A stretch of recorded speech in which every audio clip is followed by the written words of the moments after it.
فرزند زہرا یہ حالات برے ہیں۔ کاشانۂ بصیرت ایک ایسا مکمل یوٹیوب چینل جس پر محروم بصارت کے لیے بالخصوص اور تمام افراد کے لیے بالعموم سینکڑوں کی تعداد میں اسلامی کتب دستیاب ہیں۔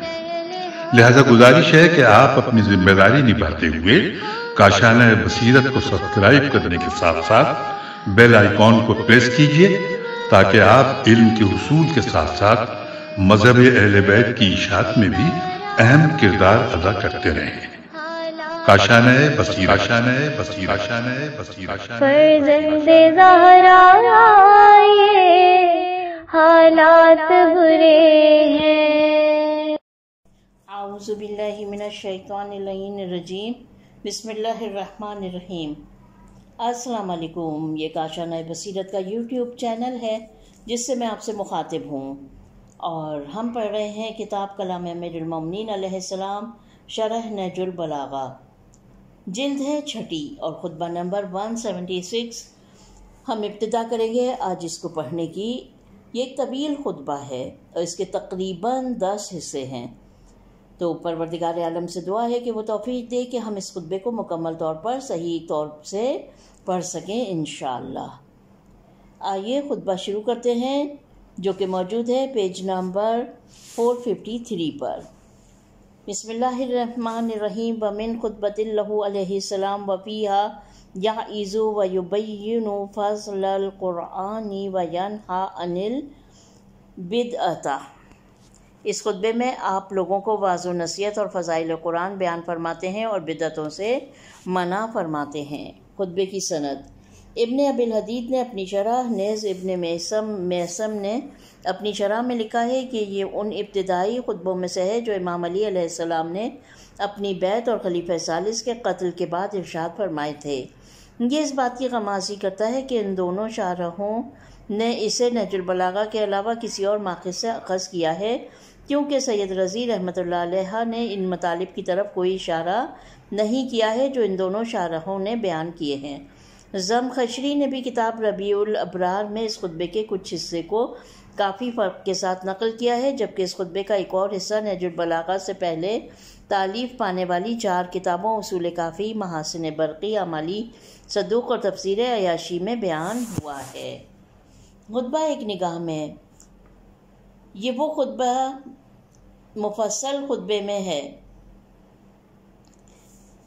جس میں امام نے بہت اہم مسائل کو واضح فرمایا ہے اور لوگوں کو ایسی نصیحتیں فرمائی ہیں جن کے تمام مضامین آج بھی ہمارے لیے مشعل راہ کی حیثیت رکھتے ہیں۔ یہ خطبہ 8 حصوں پر مشتمل ہے۔ پہلے حصے میں آپ نے بہت مفید نصیحتیں فرمائی ہیں اور خاص طور پر اس نقطے پر زور دیا ہے کہ دوزخ خواہشات نفسانی میں گھری ہوئی ہے اور بہشت خواہشات نفسانی سے مقابلے پر موقوف ہے۔ دوسرے حصے میں امام قرآن کی اہمیت کے متعلق ایسے باریک نکات کے ساتھ تبصرہ ذکر فرماتے ہیں جو دلوں کو پہلے سے زیادہ آیات قرآنی کا مشتاق بناتے ہیں۔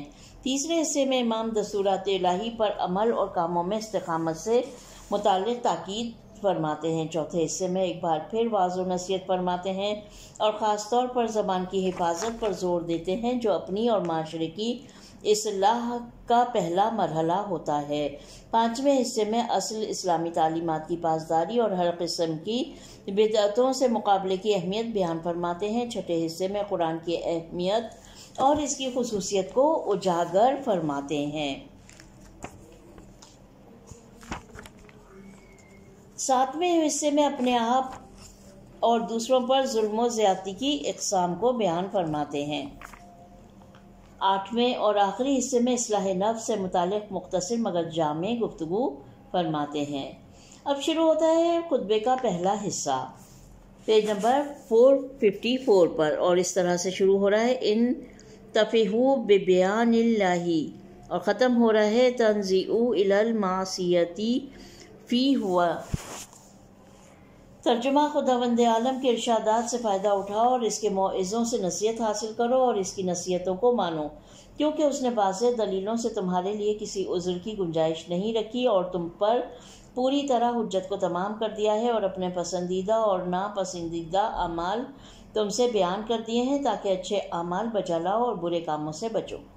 رسول اللہ کا ارشاد ہے کہ بہشت ناگواریوں میں گھری ہوئی ہے اور دوزخ خواہشوں میں گھری ہوئی ہے۔ یاد رکھو کہ اللہ کی ہر اطاعت ناگوار صورت میں اور اس کی ہر معصیت عین خواہش بن کر سامنے آتی ہے۔ خدا رحمت کرے اس شخص پر جس نے خواہشوں سے دوری اختیار کی اور اپنے نفسانی ہوا و ہوس کو جڑ سے اکھیڑ دیا، کیونکہ نفس خواہشوں میں لامحدود درجے تک بڑھنے والا ہے اور وہ ہمیشہ خواہش و آرزوئے گناہ کی طرف مائل ہوتا ہے۔ شرح و تفسیر۔ بہشت رنج و زحمت میں اور دوزخ شہوتوں میں گھری ہوئی ہے۔ اس خطبے کے آغاز میں امام تمام اہل عالم سے مخاطب ہو کر فرماتے ہیں، خداوند عالم کے ارشادات سے فائدہ اٹھاؤ اور اس کے موعظوں سے نصیحت حاصل کرو اور اس کی نصیحتوں کو مانو۔ ممکن ہے کہ یہ تینوں جملے ایک ہی حقیقت کو مختلف پیرائے میں بیان کر رہے ہوں، لیکن یہ امکان بھی پایا جاتا ہے کہ یہ تینوں جملے ایک نئے مطلب کی طرف اشارہ ہوں۔ پہلے مرحلے میں بیانات الہی سے فائدہ اٹھانے کا حکم دیتے ہیں جو اوامر و نواہی کی طرف اشارہ ہے۔ دوسرے مرحلے میں مواعظ الہی سے متعلق گفتگو فرماتے ہیں اور ان مواعظ سے مراد وہ تشویق اور ترغیب اور انداز و تنبیہ ہے جو انسان کو اطاعت اور ترک معصیت کے لیے آمادہ کرتی ہے۔ تیسرا مرحلہ خیر خواہی سے متعلق ہے جس میں اطاعت اور ترک معصیت کی برکات اور فوائد جن کی بازگشت خود اطاعت گزاروں ہی کی طرف سے ہے متعلق بیان فرماتے ہیں۔ یہ قرب الہی کی راہ طے کرنے کے 3 مراحل بیان ہوئے ہیں۔ قابل توجہ نکتہ یہ ہے کہ تینوں ہی جملوں میں لفظ اللہ تکرار ہوا ہے، حالانکہ بعد والے 2 جملوں میں ضمیر سے بھی کام لیا جا سکتا تھا، مگر ایسا آسمانی وعظ و نصیحت کی اہمیت کے پیش نظر کیا ہے۔ اس کے علاوہ لوگ اللہ تعالیٰ کے اسم مبارک سن کر مواعظ و نصائح کو زیادہ اہمیت دیتے ہیں۔ پھر امام اپنی اس گفتگو کے تسلسل میں دلیل و برہان پیش کرتے ہوئے فرماتے ہیں، کیونکہ اس نے واضح دلیلوں سے تمہارے لیے کسی عذر کی گنجائش نہیں رکھی اور تم پر حجت کو تمام کر دیا ہے اور اپنے پسندیدہ اور ناپسندیدہ اعمال تم سے بیان کر دیے ہیں تاکہ اچھے اعمال بجا لاؤ اور برے کاموں سے بچو۔ یہاں امام اس نکتے کی طرف اشارہ فرماتے ہیں کہ الہی مواعظ کو قبول کرنے، واجبات کی انجام دہی اور ترک محرمات کے سلسلے میں سستی اور کاہلی کسی بھی صورت قابل قبول نہیں، کیونکہ خداوند متعال نے سبھی کے بابت حجت تمام فرمائی ہے اور کبھی عقاب بلا بیان کی راہ کو اپنے روشن اور واضح بیانات کے ذریعے مسدود فرمایا ہے۔ اس کے بعد امام چند پوشیدہ سوالات کا جواب بیان فرماتے ہیں، کیونکہ رسول اللہ صلی اللہ علیہ وسلم کا ارشاد ہے کہ جنت ناگواریوں میں گھری ہوئی ہے اور دوزخ خواہشوں میں گھری ہوئی ہے۔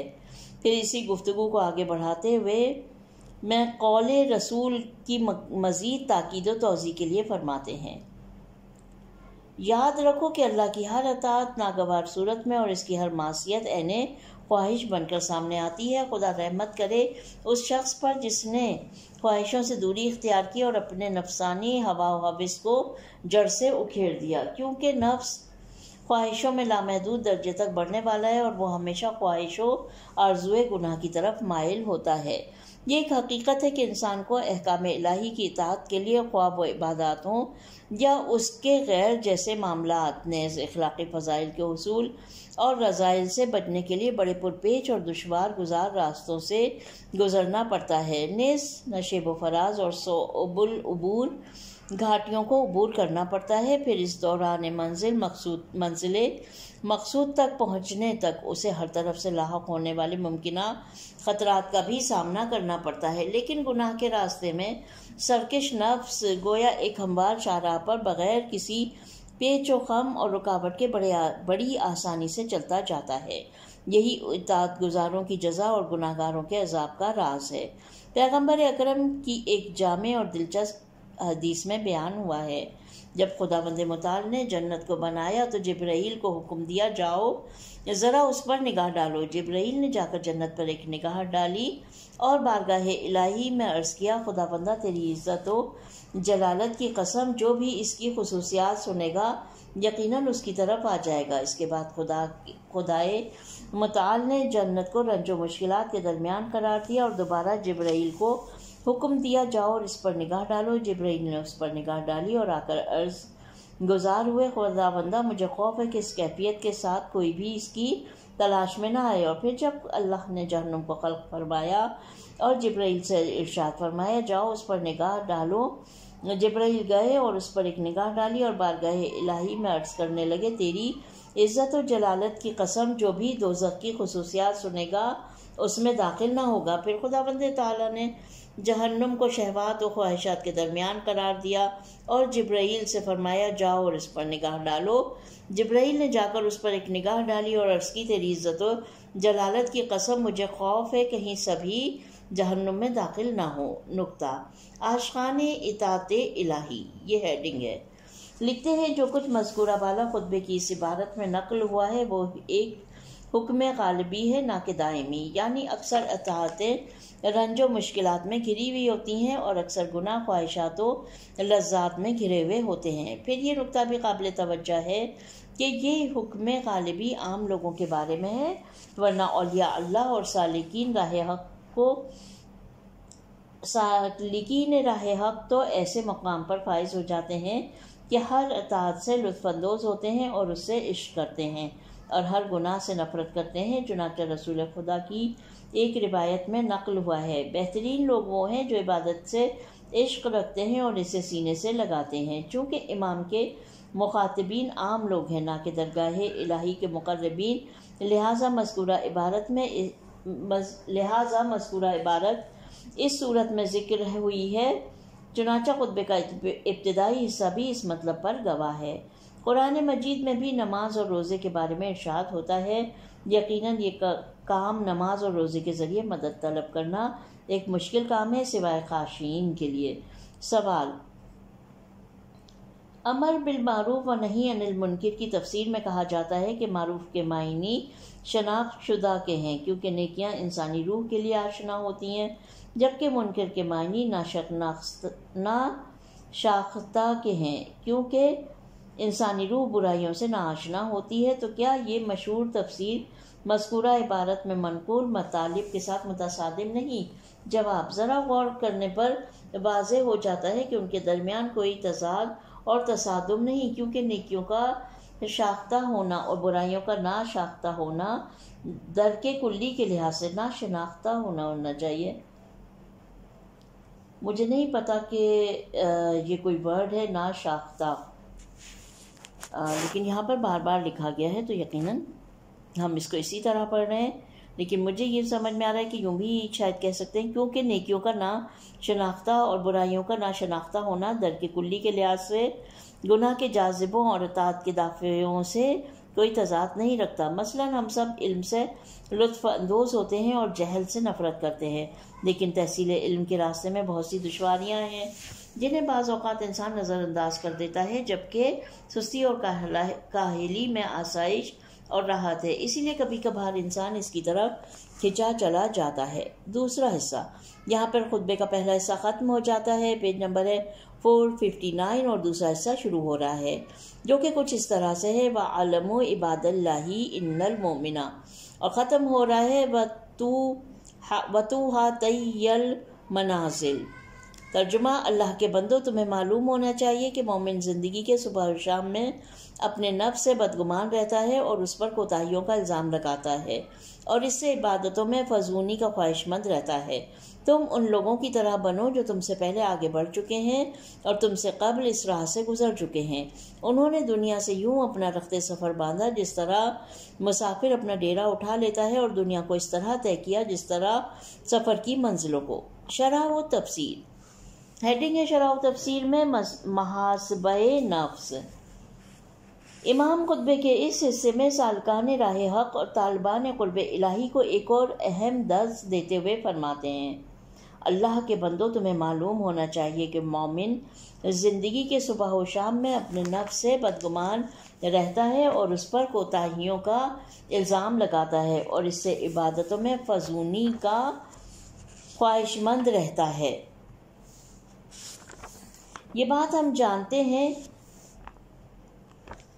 کہ انسانی تکامل کی راہ میں پیش آنے والی رکاوٹوں اور موانع میں سے ایک حب ذات ہے۔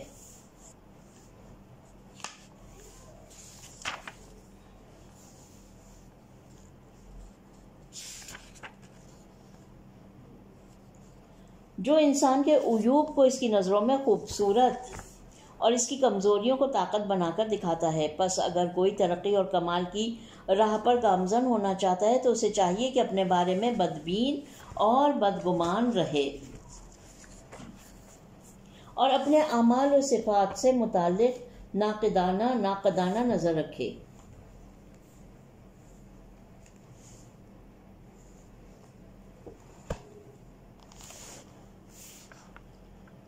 تاکہ حب ذات کے پردوں کو چاک کر کے اپنی حقیقت کو جیسی کہ وہ ہے دیکھ لے۔ یہ ایک اہم نقطہ ہے جسے امام نے 3 جملوں کے ضمن میں بیان فرمایا ہے۔ پہلے فرماتے ہیں پس متقی لوگ اپنے آپ پر الزام تراشی کرتے ہیں اور اپنے اعمال و صفات سے متعلق بے جا خوش فہمی میں مبتلا ہونے سے گریز کرتے ہیں۔ پھر امام اپنے مخاطبین یعنی تمام انسانوں کے لیے گزشتہ صالحین میں سے ایک نمونہ پیش کرتے ہیں اور فرماتے ہیں تم ان لوگوں کی طرح بنو کہ جو تم سے پہلے آگے بڑھ چکے ہیں اور تم سے قبل اس راہ سے گزر چکے ہیں۔ انہوں نے دنیا سے یوں اپنا رخت سفر باندھا جس طرح مسافر اپنا ڈیرا اٹھا لیتا ہے اور دنیا کو اس طرح طے کیا جس طرح سفر کی منزلوں کو۔ چند اہم نکات۔ نمبر 1، اسلام ہمیشہ حسن ظن کا حکم دیتا ہے، لیکن امام یہاں کیوں بدگمانی کا حکم دے رہے ہیں؟ اس کی دلیل واضح ہے، کیونکہ حسن ظن دوسروں کے بارے میں رکھنا چاہیے، لیکن اپنے بارے میں تو انسان فطری طور پر اس قدر حسن ظن رکھتا ہے کہ بعض اوقات اپنی کمزوری کو بھی طاقت اور اپنی برائیوں کو اخلاقی فضائل سمجھتا ہے۔ اسی لیے اسلام نے دوسروں کے بارے میں حسن ظن رکھنے کا حکم دیا ہے تاکہ ذات میں اعتدال پیدا ہو جائے۔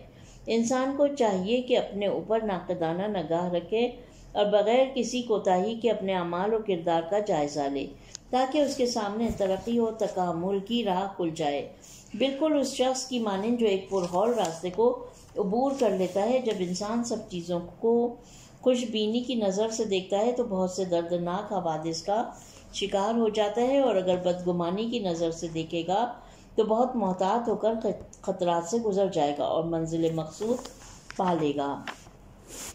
اس بات پر توجہ ہونی چاہیے کہ اپنے آپ پر تنقید اور خود اعتمادی میں کوئی تضاد پایا نہیں جاتا۔ خود اعتمادی کی مثال ایسی ہے جیسے انسان کے پاس ایک عظیم سرمایہ ہو اور اس سرمایہ کے وجود سے وہ باخبر ہو، تو یہ بات اس چیز کے لیے معنی نہیں ہوتی کہ کسی پرہول ماحول میں سرمایہ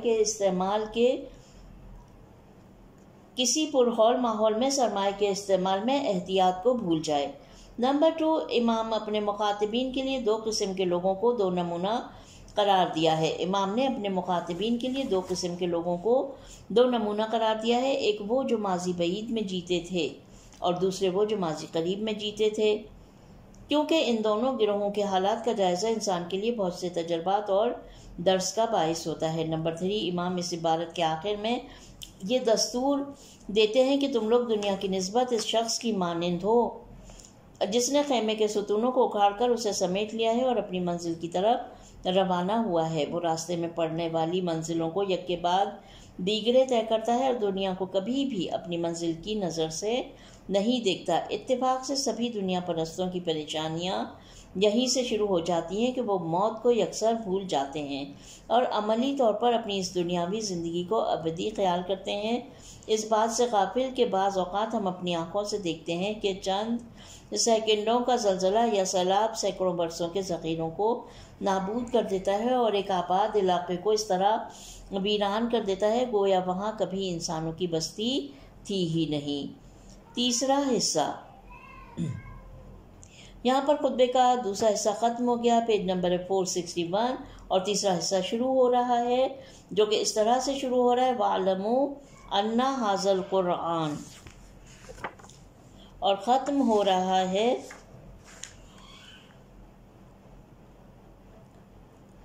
فَإِنَّهُ مَا تَوَجَّهَ الْعِبَادُ إِلَى اللَّهِ بِمِثْلِهِ۔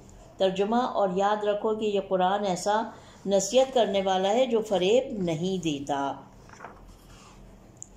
ایسا ہدایت کرنے والا ہے جو گمراہ نہیں کرتا، ایسا بیان کرنے والا ہے کہ جو جھوٹ نہیں بولتا۔ جو بھی اس قرآن کا ہم نشین ہوا وہ ہدایت کو بڑھا کر اور گمراہی اور ضلالت کو گھٹا کر اس سے الگ ہوا۔ جان لو کہ کسی کو قرآن کی تعلیمات کے بعد کسی اور لاہے عمل کی احتیاج نہیں رہتی، اور نہ قرآن سے کچھ سیکھنے سے پہلے اس سے بے نیاز ہو سکتا ہے۔ پس اس سے اپنی بیماریوں کی شفا چاہو اور اپنی مصیبتوں پر اس سے مدد مانگو۔ اس میں کفر و نفاق اور ہلاکت و گمراہی جیسے بڑے بڑے امراض کی شفا پائی جاتی ہے۔ اس کے وسیلے سے اللہ سے مدد مانگو اور اس کی دوستی کو لیے ہوئے اس کا رخ کرو اور اسے لوگوں سے مانگنے کا ذریعہ نہ بناؤ۔ یقیناً بندوں کے لیے اللہ کی طرف متوجہ ہونے کا ایسا کوئی ذریعہ نہیں۔ شرح و تفسیر۔ ہیڈنگ ہے تمہاری بیماریوں کی شفا قرآن میں ہے۔ خطبے کے اس حصے میں امام قرآن مجید کی اہمیت بیان فرماتے ہیں، جو کہ انسانوں کے لیے ایک شفا بخش آسمانی نسخہ اور تعلیمات کی حامل کتاب ہے۔ اب 5 جملوں میں 5 اوصاف بیان فرماتے ہیں، اور یاد رکھو کہ یہ قرآن نصیحت کرنے والا ہے جو فریب نہیں دیتا، اور ایسا ہدایت کرنے والا ہے جو گمراہ نہیں کرتا، اور ایسا بیان کرنے والا ہے جو جھوٹ نہیں بولتا۔ جو بھی اس قرآن کا ہم نشین ہوا وہ ہدایت کو بڑھا کر اور گمراہی اور ضلالت کو گھٹا کر اس سے الگ ہوا۔ جان لو کہ کسی کو قرآن کی تعلیمات کے بعد کسی اور لاہے عمل کی احتیاج نہیں رہتی، اور نہ قرآن سے کچھ سیکھنے سے پہلے اس سے بے نیاز ہو سکتا ہے۔ پہلے، دوسرے اور تیسرے جملے میں مجموعی طور پر اس حقیقت کی طرف اشارہ کیا گیا ہے کہ ایک اچھا رہنما اور ہادی وہ ہے جو جھوٹ نہ بولتا ہو، نہ دھوکہ دیتا ہو، نہ گمراہی میں مبتلا ہو کہ دوسروں کے لیے بھی سبب گمراہی بنے۔ ممکن ہے کہ کوئی غلط اور سیدھے راستے میں تمیز کرتا ہو لیکن مخاطبین کو سچ نہ بتائے یا انہیں دھوکہ دے۔ اسی طرح ممکن ہے کہ وہ سچا اور ہمدرد ہو لیکن صحیح راہ کا کھوج نہ لگا سکے۔ لیکن قرآن ایسا نہیں، یہ تو وحی الہی ہے جس نے حق کے بے پایاں علوم سے سرچشمہ پایا ہے۔ نہ اس میں کوئی جھوٹ ہو سکتا ہے اور نہ کسی قسم کی خیانت، کیونکہ اسے بیان کرنے والا اللہ تعالیٰ ہے، اور اللہ تو ہر چیز سے بے نیاز اور سب پر شفقت فرمانے والا ہے۔ اسی لیے اس گفتگو کو جاری رکھتے ہوئے امام نے قرآن کریم کی ہدایات کے بابت 2 اہم نتیجے بیان فرمائے ہیں۔ پہلا یہ کہ قرآن کا ہم نشین ہمیشہ فضونی اور نقصان کی حالت میں ہوتا ہے، فضونی ہدایت میں اور نقصان اور کمی گمراہی میں۔ دوسرا یہ کہ قرآن ایک عظیم سرمایہ ہے، جو بھی فرد اور معاشرہ اس سے فائدہ اٹھائے گا وہ کبھی نہ معنوی فقر میں مبتلا ہوگا اور نہ مادی فقر میں، اور جو لوگ اس سے منہ موڑ لیں گے وہ ہمیشہ دونوں نوعیت کے فقر و ناداری میں مبتلا رہیں گے۔ البتہ یہ بھی ممکن ہے کہ کچھ لوگ ایسے بھی ہوں جو سرے سے قرآن کے پیروکاروں کے زمرے میں ہی نہ آتے ہوں، لیکن ان کے اعمال بعض قرآنی تعلیمات کے موافق ہوں، مثلاً وہ جھوٹ نہ بولتے ہوں، دھوکہ نہ دیتے ہوں اور دوسروں کے حقوق پر ڈاکہ نہ ڈالتے ہوں۔ تو اس قسم کے افراد بھی اسی مقدار کے مطابق ترقی و تکامل پائیں، اور یہ وہی مطلب ہے جسے امام نے اپنے آخری لمحات میں بیان فرمایا تھا۔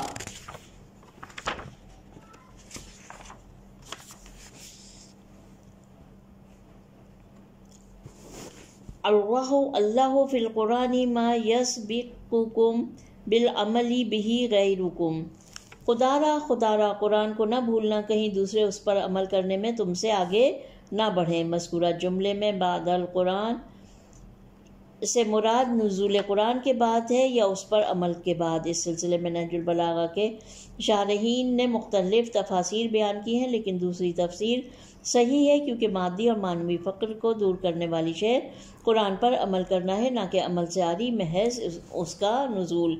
اس کے علاوہ اس جملے سے بخوبی استفادہ ہوتا ہے کہ اگر دنیا کے مسلمان معنوی یا مادی فقر اور ناداری اور پریشانی کا شکار ہوئے ہیں تو قرآن سے دوری کی وجہ سے ہوئے ہیں۔ ان کی کیفیت ان پیاسوں کی سی ہے جو شفاف چشمے کے کنارے ہیں، اور ان کی علتش کی صدا آسمان تک پہنچ رہی ہے۔ اس کے بعد امام 5 جملے فرماتے ہوئے یوں نتیجہ اخذ کرتے ہیں۔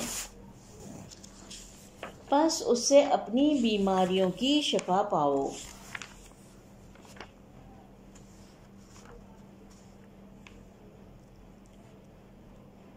اور اپنی مصیبتوں پر اس سے مدد مانگو، اور اس میں کفر و نفاق اور ہلاکت و گمراہی جیسے بڑے بڑے امراض کی شفا پائی جاتی ہے۔ یوں امام قرآن کو حل مشکلات اور اخلاقی اور معاشرتی اور معنوی بیماریوں کے علاج کا وسیلہ قرار دیتے ہیں، اور ان تمام بیماریوں کی جڑوں کو 4 چیزوں میں خلاصہ کرتے ہوئے فرماتے ہیں: کفر، نفاق، جہل اور گمراہی، کیونکہ قرآن دلوں کے لیے ایمان اور اخلاص و نور ہے جو جہل و نادانی کے پردے کو چاک کر دیتا ہے اور انسان کو گمراہی سے نجات دلاتا ہے۔ بلا شبہ ایک باخبر مومن اور مخلص معاشرہ کبھی پیچھے نہیں رہ سکتا اور نہ کسی مشکل میں مبتلا ہو سکتا ہے۔ پس جب صورتحال یہ ہے تو جو بھی چیز چاہو تو اللہ اور قرآن سے چاہو، محبت و اخلاص کے ساتھ قرآن سے رجوع کرو اور اسے لوگوں سے مانگنے کا ذریعہ نہ بناؤ۔ یقیناً بندوں کے لیے اللہ کی طرف متوجہ ہونے کا اس جیسا کوئی ذریعہ نہیں۔ اس تعبیر سے بخوبی استفادہ ہوتا ہے کہ قرآن بہترین وسیلہ نجات نیز عنایات الہی حاصل کرنے کا اہم ترین ذریعہ ہے۔ وَلَا تَسْأَلُوا بِهِ خَلْقَهُ کا جملہ اس بات کی طرف اشارہ ہے کہ قرآن کو خود نمائی لوگوں کی توجہ حاصل کرنے اور دینوی مقاصد تک رسائی کا وسیلہ نہ بناؤ۔ چنانچہ امام جعفر صادق علیہ السلام کی حدیث میں ارشاد ہوا ہے: اللہم صلی علی محمد وآل محمد۔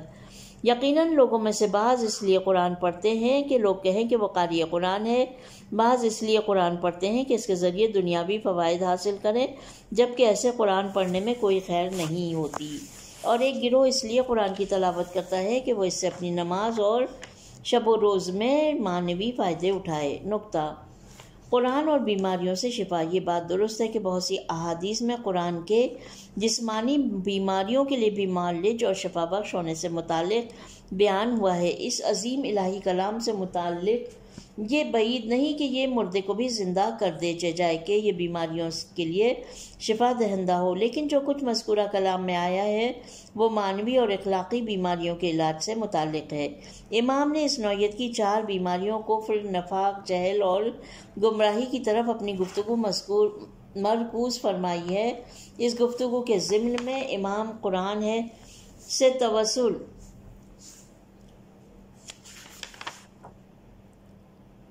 اس گفتگو کے ضمن میں امام قرآن سے متوسل ہونے اور اس سے عشق و رغبت پر زور دیتے ہیں۔ یہ نکتہ بھی روشن اور واضح ہے کہ قرآن سے توسل اور عشق و محبت مقصود عمل سے عاری محبت نہیں۔ جو چیز اہم اور ان اخلاقی اور معاشرتی اور اعتقادی بیماریوں کے لیے باعث شفا ہے وہ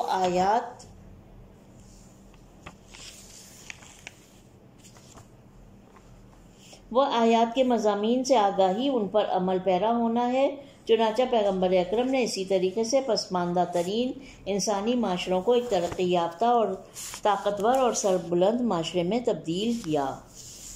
یہاں پر تیسرا حصہ ختم ہو جاتا ہے، پیج نمبر ہے 466، اور یہیں سے چوتھا حصہ شروع ہوتا ہے، جو کس طرح سے شروع ہو رہا ہے: وَاعْلَمُوا أَنَّهُ شَافِعٌ مَشَفَّعُ، اور ختم ہو رہا ہے وَاسْتَعِيشُوا وَاسْتَقِشُوا فِيهِ أَهْوَاءَكُمْ۔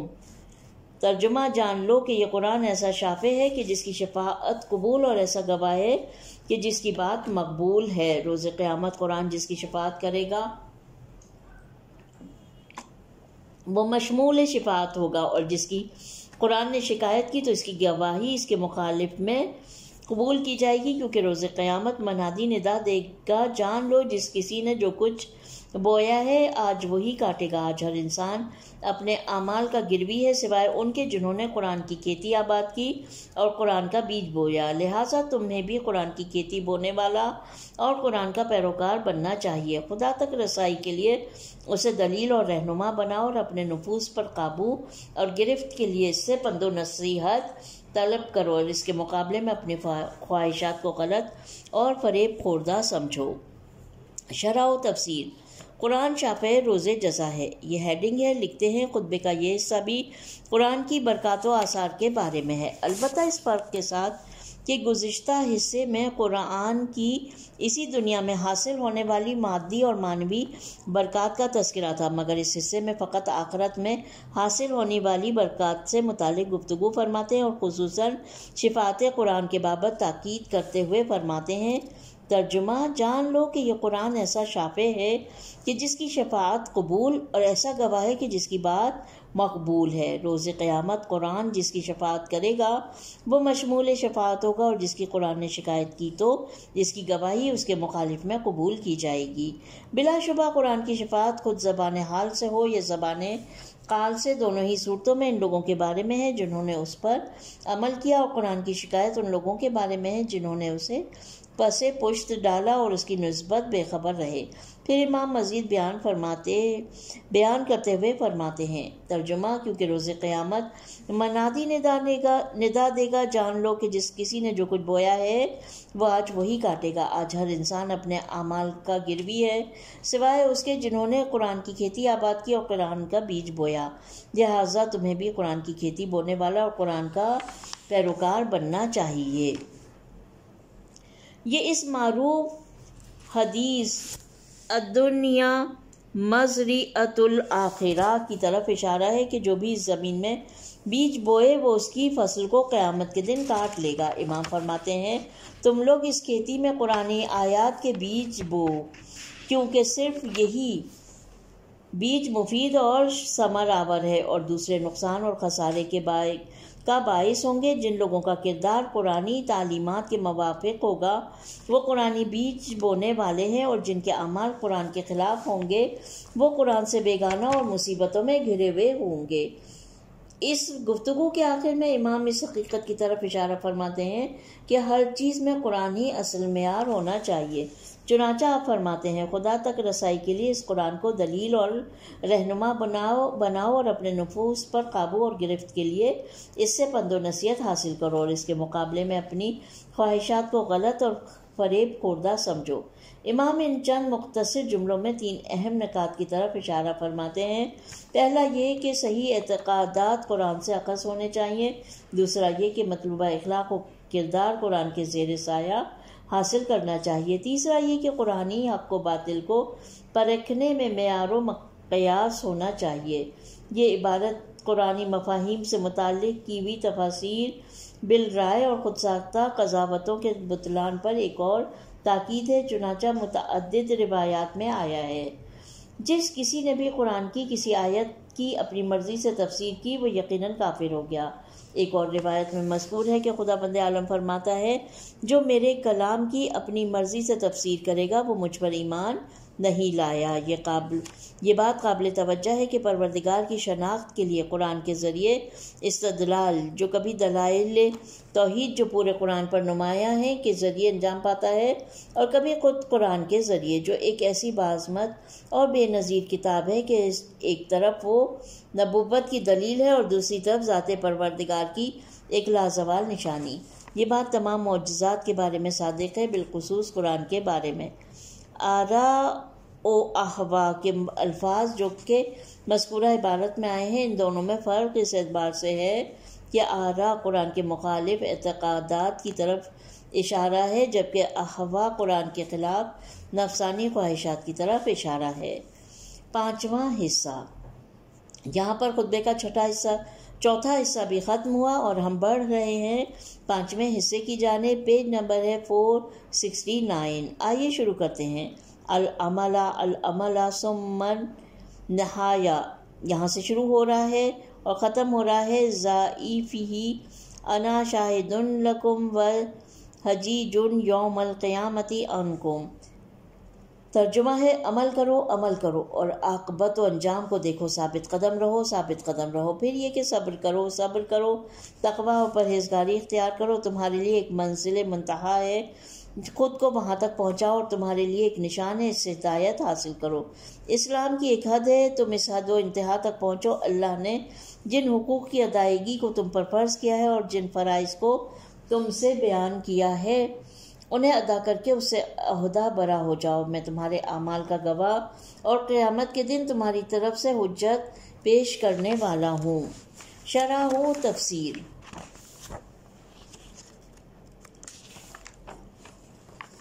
میں اس شرط پر قیامت میں تمہارا دفاع کروں گا۔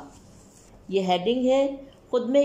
اس خطبے کے گزشتہ حصے میں قرآن مجید کی غیر معمولی اہمیت اور اس کی خصوصیات بیان کرنے کے بعد اب امام اس حقیقت کو بیان فرما رہے ہیں کہ نزول قرآن کا اصل اور بنیادی مقصد اس پر عمل کرنا ہے، نہ کہ صرف اس کی تلاوت کرنا،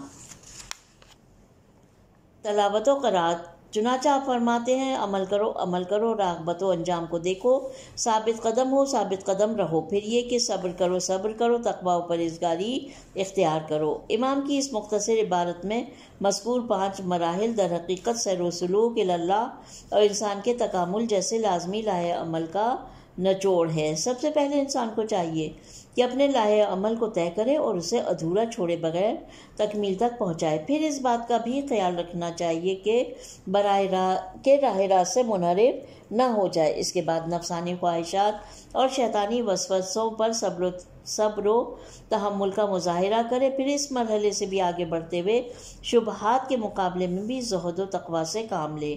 نہج البلاغہ کے بعد شارحین کا کہنا ہے کہ مذکورہ جملوں میں سے دوسرے اور چوتھے جملے میں لفظ ثم کے ذریعے عطف ہوا ہے، جبکہ تیسرے اور 5ویں جملے میں واو کے ذریعے ایسا اس لیے ہوا ہے کہ نہایت منزل تک پہنچنا صرف عمل کے بعد ہی ممکن ہے، لہٰذا ثم کے ذریعے عطف ہوا، اور چونکہ استقامت اور اعتدال عمل کی کیفیت ہے اس لیے واو کے ذریعے عطف ہوا ہے عین توئے عطف یا عطف، چونکہ صبر معصیت کے مقابلے میں ہے اور جو چیز اس سے پہلے آئی ہے اطاعت سے متعلق ہے، اس لیے ثم کے ذریعے عطف ہوئی ہے۔ پھر یہ کہ چونکہ صبر و تقوی ایک دوسرے کے قرین ہے، لہٰذا او کے ذریعے عطف ہوئے ہیں۔ البتہ ان جملوں کے لیے اور بھی تفاسیر بیان ہوئی ہیں یا ممکن ہے کہ بیان ہوں۔ پھر امام مذکورہ 5 مراحل کی اہمیت اور اس منزل تک پہنچنے کے نشان کی طرف اشارہ کرتے ہوئے فرماتے ہیں، یقیناً تمہارے لیے ایک منزل منتہا ہے جو خود کو وہاں تک پہنچاؤ، اور تمہارے لیے ایک نشان ہے، اس سے ہدایت حاصل کرو۔ اسلام کی ایک حد ہے، تم اس حد و انتہا تک پہنچو۔ امام اس عبارت میں ایک اہم نقطے کی طرف اشارہ فرما رہے ہیں، اور وہ انسانی زندگی اور دینی لاہے عمل کا با مقصد ہونا ہے۔ خداوند تعالیٰ نے ہمیں بے مقصد خلق نہیں فرمایا۔ اللہ کے تشریعی دستورات یقیناً اہم مقصد کے حامل ہوتے ہیں، اور وہ انسان کی دنیا اور آخرت کی سعادت ہے۔ امام فرماتے ہیں تم لوگ اس مقصد کے لیے کوشش کرو، کہیں ایسا نہ ہو کہ غفلت کی بنا پر تم راستے ہی میں توقف کرو اور منزل مقصود سے محروم ہو جاؤ، کیونکہ راستے کے نشان واضح اور لاہے عمل نپے تلے ہیں۔ لفظ عالم نشان یا تو خود حضرت کے وجود مبارک، انبیاء اور ہر دور کے اولیاء کی طرف اشارہ ہے جو سب کی رہنمائی فرماتے ہیں، یا اس سے مراد کتاب و سنت ہے، یا یہ سب مقصود ہے۔ پھر امام اس عبارت کے آخر میں ایک واضح نتیجہ گیری کی صورت فرماتے ہیں، اللہ نے جن حقوق کی ادائیگی کو تم پر فرض کیا ہے اور جن فرائض کو تم سے بیان کیا ہے، انہیں ادا کر کے اس سے عہدہ برا ہو جاؤ، میں تمہارے اعمال کا گواہ اور قیامت کے دن تمہاری طرف سے حجت پیش کرنے والا ہوں۔ شاہد سے مراد یہ ہے کہ امام قیامت کے دن ان کے نیک اعمال حقوق الہی کی ادائیگی اور راہ حق میں ثابت قدمی کی طرف سے جواب دہ ہوں گے۔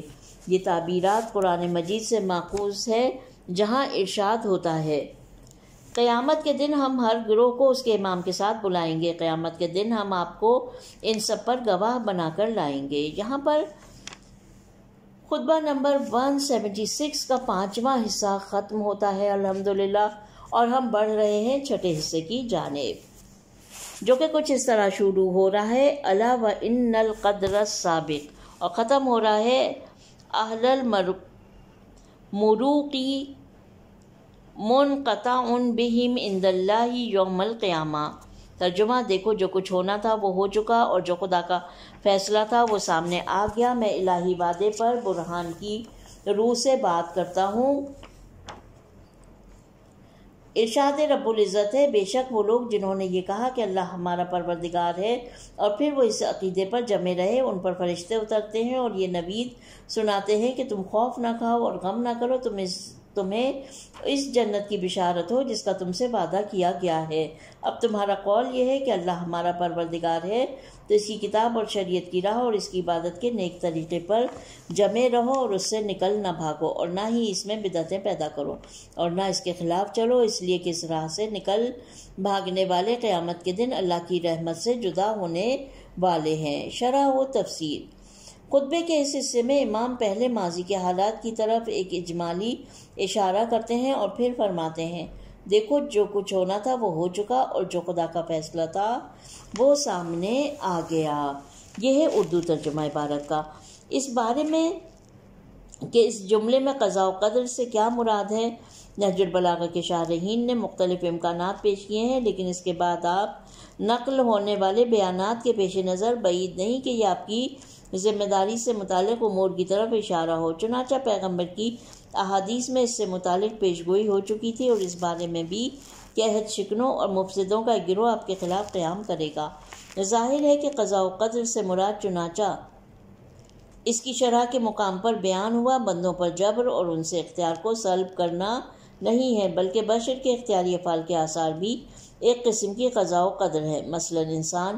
مثلاً اللہ تعالیٰ نے یہ مقدر کیا ہے کہ جو لوگ محنت کش اور ثابت قدم ہیں وہ اپنی زندگی میں کامیاب ہو جائیں گے اور سست اور کاہل افراد پیچھے رہ جائیں گے۔ اگرچہ یہ امور بندے کے اختیار میں ہوتے ہیں، لیکن خدا بند مسبب الاسباب نے ان کے کچھ آثار قرار دیے ہیں جو ان کے قضاء و قدر شمار ہوتے ہیں۔ البتہ ان کے علاوہ الزامی قضاء و قدر بھی ہوتی ہیں جو انسانی افعال کے دائرے سے خارج ہیں۔ پھر لوگوں کے آئندہ کے فرائض بیان کرتے ہوئے فرماتے ہیں، میں الہی وعدے دار برہان کی روح سے بات کرتا ہوں۔ ارشاد رب العزت ہے، بے شک وہ لوگ جنہوں نے یہ کہا کہ اللہ ہمارا پروردگار ہے اور پھر وہ اس عقیدے پر جمے رہے، ان پر فرشتے اترتے ہیں اور یہ نوید سناتے ہیں کہ تم خوف نہ کھاؤ اور غم نہ کرو، تمہیں اس جنت کی بشارت ہو جس کا تم سے وعدہ کیا گیا ہے۔ پھر امام ایک واضح نتیجہ اخذ کرتے ہوئے فرماتے ہیں، اب جب کہ تمہارا قول یہ ہے کہ اللہ ہمارا پروردگار ہے، تو اس کی کتاب اور شریعت کی راہ اور اس کی عبادت کے نیک طریقے پر جمے رہو۔ یہ اس بات کی طرف اشارہ ہے کہ بغیر عمل کے کھوکھلے دعووں سے انسان کو کچھ حاصل نہیں ہوتا۔ ایسے دعووں سے نہ تو جنت میں پہنچ سکتے ہیں اور نہ ابدی سعادت پا سکتے ہیں۔ اب جب کہ تم ایمان کا اعلان کر چکے ہو تو عملی میدان میں بھی اترو کہ مذکورہ آیات میں بیان شدہ الہی وعدے تمہارے شامل حال ہوں۔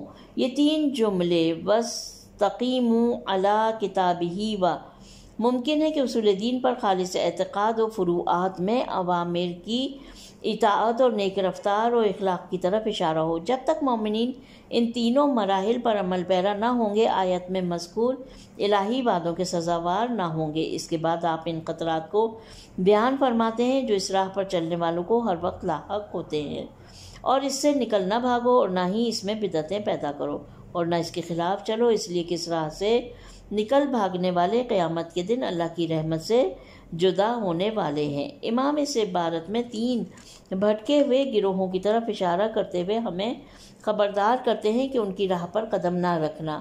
پہلے اس گروہ کے افراد کے بارے میں بیان فرماتے ہیں جو جلد دین سے خارج ہو گئے، جبکہ ایسے لوگوں کے اور خالص و حقیقی دین کے درمیان کافی دوری پائی جاتی ہے، جیسے جنگ نہروان کے خوارج جو تاریخ و روایات مارقین کے نام سے مشہور ہیں۔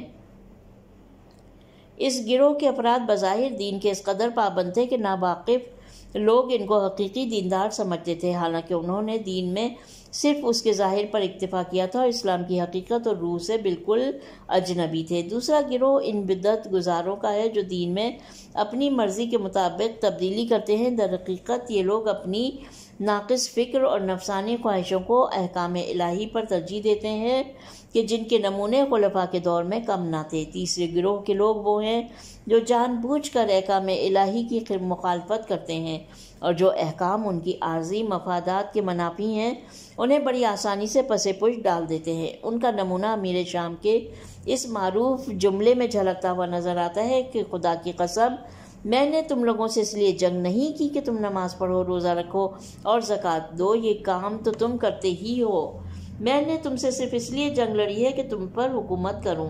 یہ جملہ اس نے اس وقت لوگوں کے سامنے کہا تھا جب وہ فاتحانہ انداز میں کوفے میں داخل ہوا۔ جو لوگ ان گمراہ کن راستوں پر گامزن نہ ہوں گے وہ یقیناً شیطانی وسوسوں اور نفسانی خواہشات کے دلدل میں نہیں دھسیں گے۔ جنہوں نے ربنا اللہ کہا اور وہ سیدھی راہ پر ثابت قدم رہے، ان پر اللہ کے فرشتے نازل ہوتے ہیں اور انہیں بہشت کی خوشخبری سناتے ہیں۔ نکتہ یہاں پر ہیڈنگ راہ ولایت میں استقامت۔ بعض روایات میں ثم استقاموا کے جملے کی تفسیر میں آیا ہے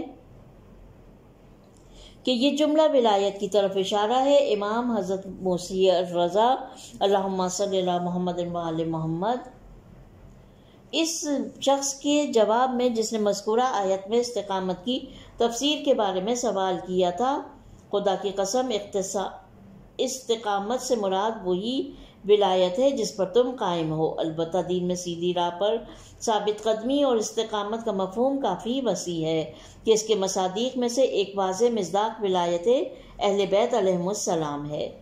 سوال بہت معذرت سوال جو بشارت فرشتے مومنوں کو دیتے ہیں کیا وہ موت کے وقت ہے یا اس دنیا کی زندگی میں یا قیامت میں؟ جواب صریح آیات کی روشنی میں یہ بات ثابت ہے کہ بلا شبہ فرشتے اسی دنیا میں بھی بہت سے حساس موقعوں پر مومنین کی مدد کے لیے پہنچے ہیں، جس کا نمونہ جنگ بدر اور احزاب ہیں۔ واضح ہے البتہ مومنین نے فرشتوں کو نہیں دیکھا، تاہم انہوں نے میدان میں کامیابی کے سلسلے میں ان کی غیبی امداد کا مشاہدہ کر لیا۔ روایات سے واضح ہوتا ہے کہ متذکرہ بالا آیت میں مذکورہ فرشتوں کی بشارت عالم نزا یا میدان حشر سے مربوط ہے، اور نحن اولیاؤکم فی الحیات الدنیا کے جملے کی تفسیر و نحن کننا اولیاؤکم فی الحیات الدنیا سے کی گئی ہے، یعنی ہم دنیا کی زندگی میں تمہارے یار و مددگار تھے اور موت اور قیامت کے دن بھی تمہاری مدد کریں گے۔ تفسیر مجمع البیان میں حضرت امام جعفر صادق علیہ السلام سے یوں نقل ہوا ہے، اللہم صلی علی محمد و آل محمد۔ ترجمہ وہ فرشتے موت کے وقت مومنین سے کہیں گے جو کچھ تمہارے سامنے ہے اس سے نہ ڈرو، اور جو کچھ تم دنیا میں چھوڑ آئے ہو اس پر غمگین نہ ہو، تمہیں اس بہشت کی بشارت ہو جس کا وعدہ تم سے دنیا میں کیا گیا تھا۔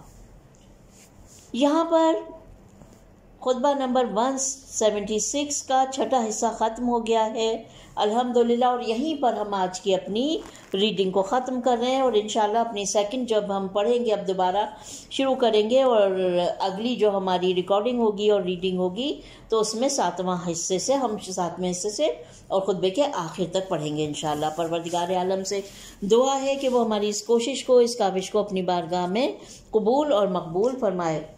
ربنا تقبل منا انک انت سمیع علیم۔ اپنا بہت خیال رکھیے، خدا حافظ۔